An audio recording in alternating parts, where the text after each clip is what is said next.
Bonjour à tous, bienvenue sur Télépro dans l'émission Censurée, avec aujourd'hui comme invité Fabien Olicard. Bonjour Fabien. Ça va? Ça va très bien et toi? Oui, on s'est vu il n'y a pas si longtemps. Ouais. Et on se revoit dans cette émission Exact. Censurée. On va parler ensemble du gala Le Temps d'un Rire le 16 octobre au Forum de Liège. On en parlera dans la question promo. Il y aura la question du patron, un questionnaire à choix et on terminera par un coup de pression. Ok. Devant toi, tu as un buzzer. Ce buzzer sert à passer une question. Si une question ne te plaît pas, tu n'as pas envie de répondre, tu as le droit à un buzz gratuit. Tu peux activer le buzz à tout moment. Ok. Mais si tu actives le buzz, tu devras tirer une carte au hasard, action positive ou action négative. On est bon? C'est-à-dire que le buzz est un avantage qui peut te donner un désavantage. Exactement. Ok, oui. J'adore l'idée. Allez, c'est parti, voici la question promo. Que va-t-on voir dans cette soirée événement à Liège? Alors, c'est un gala d'humour, donc là, c'est Ouais. pas mon spectacle. J'ai la chance d'avoir en charge ce gala-là qui s'appelle Le Temps d'en Rire. Donc, j'ai écrit le gala, je me suis entouré d'une dizaine d'artistes, d'humoristes, hein, que des humoristes. Je peux même vous dire les noms, je ne les connais pas du tout par cœur. J'ai demandé à Sarah Lélé qui m'a dit oui, Arnaud Demange qui sera présent, Véronique Gallo, elle m'a dit bien sûr, les décaféinés m'ont dit quand, Alex Vizorek m'a dit quelle heure, Jean-Michel Martel m'a dit tabernacle, je prends l'avion, Blandine Lehoux, elle m'a dit je te connais pas, mais avec plaisir. Et c'est vrai qu'on se connaît pas, mais j'adore son travail, donc je lui ai demandé. Et ensuite, j'ai deux autres noms qui sont incroyables et je vais pas vous les dire parce qu'ils n'ont pas signé le contrat encore, donc je prends aucun risque. Je prends aucun risque de ce côté-là. Et après, voilà, ils vont tous faire un sketch, on va faire aussi des interactions ensemble. Ça va durer 2 heures, ça va être une grosse fête. Justement, dans ce gala, ce n'est pas ton spectacle, mais est-ce qu'on retrouve quand même du mentalisme ou tu vas vraiment tout changer et ça va être quelque chose de on retrouve ma patte. J'avais déjà fait un gala comme ça pour le festival de Montreux d'ailleurs, et je vais reprendre la même mécanique. Je vais ouvrir la soirée, je vais faire un numéro de mentalisme en lien avec la thématique du temps. Je vais présenter le ou les premiers invités, je vais revenir faire une interaction avec les invités basés sur le mentalisme, et puis je referai un gros numéro de mentalisme aussi dans la soirée, donc ça va ponctuer comme ça toute la soirée. Donc là, tu l'as dit, il y a pas mal d'invités qui vont t'accompagner dans ce gala, dans cette soirée. Est-ce que tu as vraiment ton mot à dire? Parce que tu m'as dit, ouais, par exemple, je ne l'ai jamais croisé, je ne l'ai jamais vu. Comment ça se passe? Est-ce qu'on te propose des noms et toi tu dis oui, ça me va, ou est-ce que c'est toi qui proposes des noms? Là, en l'occurrence, pour le festival, j'avais carte blanche pour proposer. Après, on en discute, évidemment, parce qu'il y a des enjeux que j'ai pas. Par exemple, ceux qui étaient là l'année dernière, on va pas remettre toujours les mêmes. Moi, j'avais besoin d'eux aussi pour me donner des noms de nouveaux talents. Parce que mine de rien, c'est un métier un peu d'entre-soi, on connaît sa génération et un peu moins l'émergente. Et je voulais absolument qu'il y ait aussi des nouvelles têtes qui viennent. Et puis par exemple, l'exemple avec Blandine. Blandine, je la suis sur les réseaux, j'adore ce qu'elle fait. Donc j'ai proposé son nom parce que c'est l'occasion pour moi de la mettre sur scène et de la découvrir sur scène. Dans ce gala qui s'appelle Le Temps d'en Rire, tu vas donc jouer avec le temps. Est-ce que tu as peur du temps qui passe? J'ai pas peur du temps qui passe. Je suis très conscient par contre du temps qui passe. Ça veut dire que je suis très conscient que je dois en profiter maintenant, quoi, chaque seconde. Ouais, vraiment? Ouais. Ah ouais, ça veut dire que ça se traduit en quoi dans ta vie quotidienne? Tu essayes de toujours profiter de l'instant présent? Tu fais rien que tu n'aimes pas? Je n'ai jamais rien fait que j'aime pas, professionnellement vraiment? Ou personnellement, ouais. Alors ça veut dire que j'en ai payé le prix. Comme je n'ai rien fait que j'aime pas professionnellement, il y a une période de 2 ans de ma vie où j'ai vécu en toile de tente, par exemple, parce que j'avais pas les moyens de me prendre un appartement. Donc j'habitais dans un camping, quoi, finalement. Ah oui. Mais ouais, j'ai la clé de... tu vois, maintenant, je fais plein de choses. J'écris des livres, je fais des vidéos, des conférences, des spectacles et tout. On me dit, mais où est-ce que tu trouves le temps de faire tout ça et tout? Mais c'est parce que moi, le matin, quand je me réveille, mes yeux s'ouvrent, j'ai envie de faire ce que j'ai à faire, quoi, tu vois. Donc, j'ai jamais de poids, de charge. J'ai une vraie conscience de ça. J'ai écrit un livre là-dessus qui est sorti en 2019 qui s'appelle « Votre temps est infini » parce que pour moi, c'est trop important, quoi. Et je suis capable aussi de couper des relations où on ne s'apporte rien mutuellement. Tu sais, les relations où tu dis... ça fait 10 ans que tu dis « Ah, il faut que j'aille voir Michel, il faut que j'aille manger avec Michel. Michel, il n'a pas envie de bouffer avec toi, tu n'as pas envie de bouffer avec lui, mais tu y vas tous les 6 mois bouffer ensemble. » Ben, moi, ça n'existe pas, ça, dans ma vie. Ah oui. Ah non, donc, il y a des amis où tu te dis c'est une corvée, en fait, de y aller maintenant. Et tu sais que c'est une corvée réciproque. Donc, en fait, tu sais, il y a un problème avec l'amitié, c'est qu'il n'y a pas de rupture. Tu sais, en couple, c'est normal de rompre. Mais en amitié, ça se fait pas. Ben moi, j'ai initié ça. Il y a la rupture amicale de viens, faut qu'on parle. Alors, tu le fais comment, la rupture amicale? Viens, faut qu'on parle. C'est pas par SMS. Ah non. Non, c'est viens, faut qu'on parle. Écoute, je suis pas persuadé qu'on s'apporte des trucs. Viens, on est toujours copains. Quand on se croise, ça va et tout. Mais viens, on s'oblige de rien maintenant. On se force pas à s'appeler, à machin et tout. Et dans 100% des cas, ça a été bien pris. Parce que c'était vrai, parce que j'avais raison. Tu vois, parce que je mettais le doigt sur un truc qui était vrai, quoi. Fabien, voici maintenant la question du patron.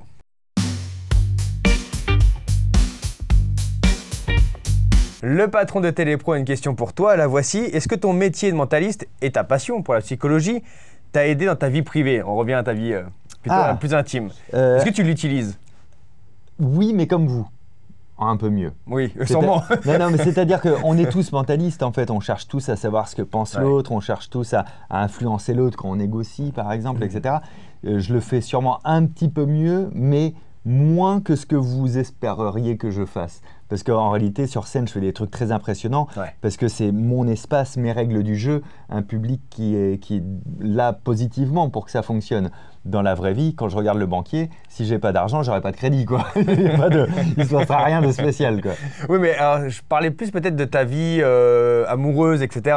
Parce qu'effectivement, quand le banquier il a décidé quasiment avant que tu viennes de la décision, tu ne peux pas l'influencer. Ma femme est sous hypnose depuis 10 ans, par contre. Non, mais c'est pareil, dans la vie courante, non, parce que... Ni avec ta famille, dans des conflits que tu peux peut-être, toi, mieux... Peut-être que ça me permet d'éviter les conflits. Je suis pas conflictuel. Je vis pas dans les conflits.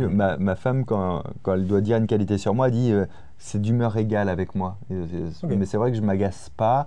Et même familialement, il n'y a pas de gros conflits. Alors c'est peut-être mon art de communiquer et justement de crever l'abcès avant qu'il y ait des dramas, quoi, tu vois. Et quand tu étais enfant, est-ce qu'il y avait déjà aussi ce côté Ouais, vraiment. Ouais. Non, mais en plus, j'ai toujours été attiré par ça, quoi. À 8 ans, je lisais des bouquins de psychologie, je pipais rien. Mais ça me fascinait de me dire qu'il y avait des gens qui avaient compris comment marchait le cerveau et tout. J'adore ça. Et est-ce que ça t'a apporté quelque chose à l'école? Pas d'amis, du coup. Ça m'a apporté pas tellement d'amis. Ça m'a apporté la réputation d'un mec chelou qui lisait des livres entre midi et 2 au CDI plutôt que d'aller dans la cour. Et puis, mais ça a changé au lycée. Au lycée, j'ai fait 2 découvertes. Le sens de l'humour et l'alcool. Je ne sais pas lequel en premier d'ailleurs, mais du coup, ça m'a sociabilisé. Mais avant, je n'avais pas de problème de harcèlement. Je m'entendais bien avec tout le monde, mais j'étais plutôt tout seul.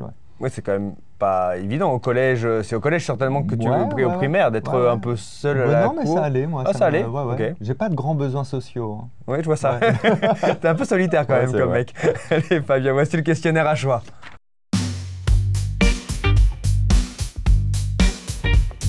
Je vais te donner des noms ou des mots, tu vas me dire ce que ça évoque pour toi. Ok. D'accord. Marcel et Cathy. Ça, c'est mes parents. Tu parles de mes parents, que j'ai la chance de toujours avoir, que j'ai la chance d'avoir connu amoureux toute leur vie. Donc, quand tu dis mes parents, je pense souvent à l'amour parce que je me rends bien compte dans mon entourage, c'est rare d'avoir 2 parents qui s'aiment très fort et qui le démontrent.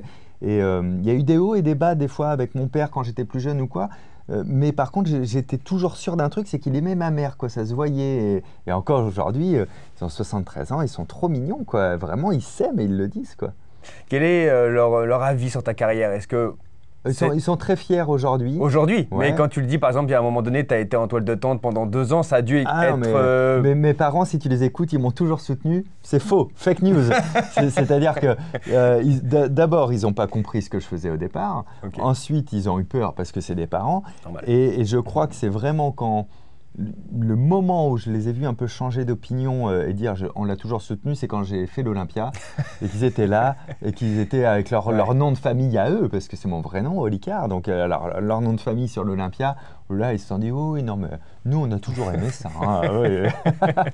Si je te dis YouTube. YouTube, game changer, quoi. Ça a vraiment. Moi, ça faisait déjà 5 ans que j'étais sur scène, de 2011 à 2016, quoi. Ça marchait très bien, je faisais déjà des salles de 500 à 800 places, c'est beaucoup dans une carrière d'humour ou de mentaliste. Et puis je me mets à faire des vidéos pendant 1 an, c'était ça mon but, c'était pour booster ma créativité pour le prochain spectacle. Bon, du coup j'en fais toujours, et ça a amené un nouveau public, ça c'était fou, quoi. En fait à l'époque j'étais complet dans mes salles le jour du spectacle. YouTube a tellement cartonné que j'étais complet dans mes spectacles 6 mois avant la date du spectacle. Ça te donne un confort mental. Moi, je suis autoproducteur, hein, donc je produis mon spectacle depuis toujours. Donc, quand tu t'enlèves cette charge-là, tu vois, l'Olympia, c'est moi qui l'ai produit, quoi, hein, tout seul avec mes petits sous et tout. Bon, ça se passe comment quand on produit, pour ceux qui ne connaissent pas, c'est-à-dire qu'on va réserver une salle. Tu ouvres ta boîte de production, donc ta société. Et puis après, tu fais ce que ferait n'importe quel producteur. Tu vas frapper à l'Olympia, tu dis voilà, je voudrais faire un spectacle. Déjà, est-ce que vous voulez bien que je loue? c'est pas instantané. Ok. Donc on te dit oui, tu vas faire une grosse connerie, c'est ce qu'on m'a dit pour l'Olympia. Ah ouais? Donc là, on te donne le tarif, l'Olympia, ça se loue 25 100 € hors taxe, tu vois, j'ai encore le prix en tête à l'époque, Ah, quand mais même. sans rien. Il n'y a pas une enceinte, il n'y a pas un micro, il n'y a pas une lumière, hein. Donc après, oui. il va falloir trouver un prestataire de lumière et de son. Et puis une fois que tu as trouvé ça, il faut trouver des gens qui vont le monter aussi. Et puis ça commence à faire 30 personnes. Et on te dit, nous on mange quoi ce midi? Il va falloir que je trouve aussi des cuisiniers et des machins et des trucs. Et donc, il faut monter toute cette soirée, toute la billetterie, voilà, tout. Et ça veut dire que par exemple pour un Olympia, donc ça coûte beaucoup plus que 25 000 €. Ça coûte à quoi, peu 50 000? près, non, 100 000 à peu près. Ah, 100 000. Ouais, à peu près 100 000 € de budget Ah oui. de faire une soirée simple. Parce que l'Olympia, c'est moi tout seul sur scène, c'est simple, c'est pas un groupe de musique ou quoi, hein. Et là, tu comprends mieux le prix des places après aussi en proportion. Parce que ton but quand tu fais l'Olympia, c'est pas de gagner plein de sous. Ton but, c'est de pas en perdre et Ok. de faire l'Olympia. Voilà, c'est ça le truc. Ouais, donc il faut bien le remplir. C'est ça pour toi là, aussi la difficulté d'auto-produire ton spectacle, c'est que Exact. tu as la pression du producteur de Donc, se dire qu'il faut remplir la exactement. jauge et la salle. Et donc YouTube a Ouais. quand même facilité ça parce que ça a amené dans mes salles des gens qui n'avaient jamais été voir de spectacle. C'était pas un public de spectacle. Et je suis assez fier de ça d'ailleurs, de me dire qu'il y a des gens qui ont pris goût au spectacle Ouais. parce qu'ils m'ont découvert sur YouTube, ils m'ont vu sur scène et après ils se sont dit mais c'est super d'aller voir des shows et qui encore vont en voir aujourd'hui. On ne demande qu'à en rire. On te demande ah c'est marrant ça. J'ai envie de te reposer la question à l'envers. Pourquoi? Toi ça t'amène quoi quand de relier on te demande qu'à en rire à moi? À toi? Ouais. Moi, je trouve que c'est là que je t'ai découvert, Fabien, dans On ne demande qu'à en rire. Et je trouve que c'est la première fois que je t'ai parlé, c'est quand tu as fait On ne demande qu'à en rire. Ah, c'est possible. Alors, on ne demande qu'à en rire. Moi, j'ai fait que 2 passages. Un tout seul et un pour une amie. Ouais. Mais ce qu'on sait moins, c'est que j'écrivais beaucoup pour les autres, dont pour cette amie d'ailleurs, où j'ai joué dans son sketch. Donc moi, quand on me dit on ne demande qu'à en rire, je me vois souvent dans les loges en train d'écrire pour les copains, etc. Et j'adorais ça. Et après, je l'ai tenté moi tout seul, sans mentalisme en plus. Et c'est là que je voulais en ouais. venir. C'est que au départ, tu n'étais, en tout cas, peut-être que tu étais mentaliste, tu avais cette vocation de faire ça comme spectacle, mais quand tu te présentes à On ne demande qu'à en rire, tu fais un sketch, sketch basique en Ouais, fait. Il n'y a pas de mentalisme Absolument. dedans. Et j'étais déjà sur scène avec du mentalisme. Moi. Mais pourquoi alors le choix de ne pas avoir amené ça dans l'émission? En fait, c'était un peu l'inverse. Je me suis dit, est-ce que je suis capable de faire un sketch tout nu? C'est-à-dire que je me présente comme humoriste, mais en vrai, peu importe la qualité de mes blagues, je vais toujours vous bluffer à la fin. Donc j'ai un filet de sécurité. Mais est-ce que je suis capable d'avancer comme ça, un peu à poil, quoi, juste moi-même? Donc la réponse a été oui, je suis content. C'était un défi que je m'étais donné. Et je sais que j'ai pas plus aimé que ça. Tu vois, je préfère faire du mentalisme. Mais oui, et c'était assez compliqué ce passage. C'est-à-dire que je l'ai regardé pour revoir. J'étais stressé. Et ouais, et même les jurés devant toi, bon, ils ont dit genre C'était assez injuste. Jean t'as vu, Benguigui qui déclarait genre les blagues sont assez faciles, limite Mais t'as tu te rien souviens de inventé ce qu'a quoi. dit Ruquier? Alors j'ai plus en tête ce qu'a dit Laurent. Laurent me dit, Laurent dit à tout le monde, mais vous êtes horrible. Parce que, en fait, c'était la rentrée. Et j'étais le premier de la rentrée, tu vois. Et en plus, il me connaissait des coulisses et tout. Ouais. Et il dit, mais vous êtes horrible parce qu'à n'importe qui, on aurait mis 12 ou 14. Et là, vous lui mettez même pas la moyenne. Il fait, mais on a laissé passer bien pire que ça. Il fait, là, il était stressé, ok. Il y avait des très bonnes vannes, il y en avait des moins bonnes. Largement de quoi avoir 14. Et donc, il est contre Barma, il est contre Benguigui. Et moi, je me dis, mais de toute manière, c'est très bien parce que je serais pas revenu. Je voulais juste faire le test une fois. Donc, Ah, tu serais pas revenu non, derrière? non. Je voulais le tester juste comme ça, de faire de l'humour comme ça en one shot. Mais j'étais content que Ruquier me défende, quoi, tu vois. Fabien Olicard. Si je te dis Fabien Olicard, ça t'évoque quoi?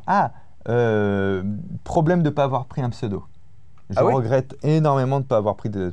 Mais, bon, Mais ça sonne pas mal, Fabien Olicard, quand Oui, même. Mais le problème étant que, tu vois, j'ai une équipe, puisque je suis en autoprod dans tous mes projets et tout, j'ai plein de gens qui travaillent avec moi et tout, et j'aimerais bien qu'on puisse dissocier le moment où je parle de moi, d'une manière très égocentrique, et les moments où je parle du projet Fabien Olicard. Okay. Tu vois, parce que moi, je suis un des membres de l'équipe de Fabien Olicard, finalement, quoi, tu vois. Et des fois, quand ton projet porte ton nom, quand tu parles du projet, on peut avoir l'impression que tu es autocentré en train de parler de toi, mais non, quoi, tu vois. Et donc, j'aime bien, tu vois, j'ai un bon pote, Verino, Olivier Balestrero. Voilà, quand il parle de Verino, on sait qu'il parle du projet artistique. Quand il parle de lui, il parle de lui en disant Olivier, tu vois. C'est un petit regret que j'ai, pas énorme, mais tout petit regret de ne pas pouvoir dissocier le côté artistique du côté perso. Mais est-ce que tu t'es posé la question au moment de te lancer? Bah non. Ou c'est maintenant que tu Non, t'es mais dit…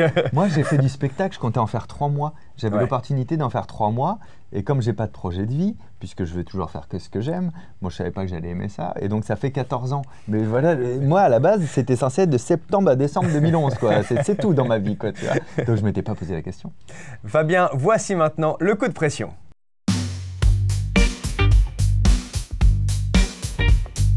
Coup de pression, on va parler de ton avenir à la télé. Ouais. Il y a quelques mois, effectivement, je t'avais reçu, tu m'avais annoncé que tu allais avoir une émission sur France 2. Ouais. Tu n'avais pas voulu me dire plus que ça, maintenant on le C'était sait. pas signé. C'était tout le monde jouait avec la Tout mémoire. le monde joue avec la mémoire avec Julia Vignali. Exact. Le score d'audience était quand même assez décevant. Il était décevant. Moi j'aurais dit il était aussi moyen que d'habitude. Oui, Bah oui, bah, ok. Décevant, ça veut dire qu'ils faisaient mieux avant moi et ils ont fait pire avec moi. Non, Tu vois. ok, on est d'accord. C'est-à-dire qu'il était aussi mauvais que d'habitude, si on veut en être là, parce que le score d'audience, je crois que c'est 7% de part de marché, 7,5 j'ai noté de part de ça. marché. Moi j'avais regardé ce qu'ils faisaient avant, j'ai fait bon, bah ça va, on n'a pas fait pire. Quoi. Vous n'avez pas fait pire, mais le format n'a pas non plus mieux fonctionné, c'est ça que je veux dire. Ouais, mais ils en ont quand même recommandé un deuxième. Moi je pense qu'ils remplissent sa case et son job. L'émission, j'y ai pas d'apport. Moi, je me glisse là où Nagui me met, exactement. Et on me demande pas mon avis sur les jeux, même si je le donne un petit peu parfois, parce que quand même on parle de mémoire. Mais voilà, je fit un peu dans le côté là animateur, quoi. Donc je suis pas déçu, je le prends pas perso quand l'émission elle fait pas des gros scores et tout. À la fin de la première, quand même. Quand on a eu les audiences, j'appelle Nagui, je dis bah, voilà, qu'est-ce qu'on en pense? Il fait non, écoute, on a fait ce qu'on devait faire, comme on devait le faire. On aurait aimé plus, mais ça va. Et je crois 15 jours après, France Télé nous appelle pour avoir un nouveau numéro. Ouais. Donc en fait, on se dit ok, ils attendent pas l'émission du siècle, mais tant que ça remplit sa case et que ça fait pas en dessous de ça, je pense qu'on continuera à en faire une fois de temps en temps, quoi. Donc, mais est-ce que moi, là, c'est prévu d'en refaire ou pas? Alors, on n'a pas une date de commande fixe, mais la deuxième fois, ça a été sous-entendu qu'il y en aurait encore un ou deux autres. Ouais. D'accord, donc c'est pas terminé, on ne s'est pas dit c'est fini. Oui, non, mais voilà, c'est pour ça que je dis les audiences sont aussi moyennes que ce qu'on attendait. Quoi, oui, mais c'est vrai, mais maintenant que tu as cette vision-là, que je n'avais pas, je peux comprendre ta vision. Mais... Tu vois, par exemple, quand j'avais fait ma propre émission sur TMC, là, j'étais plus impacté par les chiffres, tu vois, est-ce que ça marche pas, etc. Pour TMC, elle s'en était pas mal sortie, elle n'avait pas brillé plus que ça, mais je m'étais dit, ok, pour une première, c'est pas si mal, quoi, tu vois. Moi, alors j'ai un truc qui est un peu bizarre, peut-être je devrais pas dire ça, mais j'étais assez content que les audiences, elles soient pas plus larges pour tout le monde de jouer avec la mémoire, parce que, mine de rien, c'est mes premières en tant que co-animateur comme ça. Ouais. Et sur les premières, je trouvais que c'était bien que j'ai le temps de faire mes armes. Tu sais, nous, dans le spectacle, on se rôde normalement. Là, je l'ai pris aussi un peu comme un rodage, tu vois. J'ai bien aimé ça. Le rodage est donc un peu passé maintenant. Ouais. Est-ce qu'il y a d'autres projets télé ? Oui et non, plus non que oui. C'est-à-dire j'ai toujours des trucs réguliers. Là, au mois de septembre, je fais une émission avec Michel Simès sur la mémoire. Okay. On sait la faire, on adore la faire, cette émission. On l'a déjà faite il y a 2 ans ensemble. Donc, je sais qu'il y a toujours des choses comme ça qui tombent, mais il n'y a pas un vrai projet défini qui est signé ou un truc où je pourrais dire là, on avance sur quelque chose. Moi, j'ai des projets que j'aime à présenter, mais pour l'instant, il n'y a pas eu d'intérêt de démontrer, quoi. Et il n'y a pas l'envie non plus d'être animateur à l'avenir ? De se dire, pas, si, sur bien, France Télévisions, on a vu par exemple Théo Curin qui n'est pas un animateur, voilà, c'est pas son métier de base, qui aujourd'hui anime Slam. Est-ce que toi aussi tu pourrais te dire, est-ce que tu as postulé par exemple pour ce type d'émission ? Non, t'as pas postulé. En fait, voilà, j'ai postulé pour rien. Animateur, ça me plairait parfois, mais sur un truc qui fit avec moi, quoi, tu vois, avec un peu ma personnalité quand même, quoi. Et comédien ? Et comédien, c'est marrant, on m'a proposé une pièce de théâtre l'année dernière. Le problème, c'est que là, comédien, ou alors il ne faut plus que je fasse de tournée en one-man show, tu vois. Oui. C'est qu'après, à un moment donné, je me plains de jamais être chez moi, alors là, ce sera terminé. Donc, moi, dans l'idée, ça me plaît toujours d'essayer ce que je n'ai pas essayé, tu vois. Pas éternellement, hein, si ça ne me plaît pas, c'est temporaire. Mais pourquoi pas essayer. Donc, tu n'as pas proposé non plus une série à la télévision de faire un rôle de personnage, il y a vraiment peut-être quelque chose à faire autour du mentalisme, peut-être, et d'un vrai travail de comédien. Non, ça on m'a pas proposé. Mais tu sais, je me rends bien compte que il y a plein de collègues plutôt dans l'humour, qui sont représentés par des agents, qui vont à des castings. Moi, j'ai pas d'agent. Ah bon? Ah ben non, je connais rien de tout ça. Donc, je dois être pour le coup, je dois être trop tout seul dans mon coin aussi, quoi, tu vois. Fabien, on te retrouve le 16 octobre au Forum de Liège avec ton gala, Le Temps d'en rire, avec plein de copains à toi qui seront également présents. On peut les reciter, les copains? Tu les as de Bien tête? sûr, je les ai de tête. Il y a Véronique Gallo, il y a Alex Vizorek, il y a Sarah Lélé, Arnaud Demanche, les décaféinés, Jean-Michel Martel, Blandine Lehou et Bip qui vont être là, ça va être incroyable. Merci beaucoup Fabien. Merci.